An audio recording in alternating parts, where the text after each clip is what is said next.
Oromia. They saw no government in Oromia. Eagle of it, we are about here. Me a Brahman and the Lato, young Gabak and the Bossif, on the year, through the year.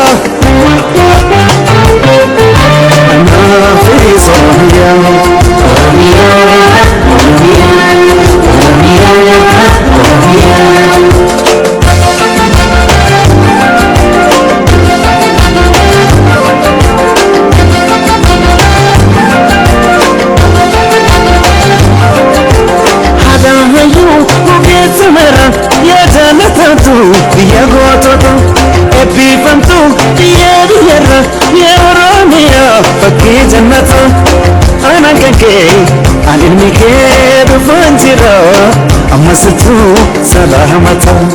Ana kanke to kichike rufanjira amasitu salamata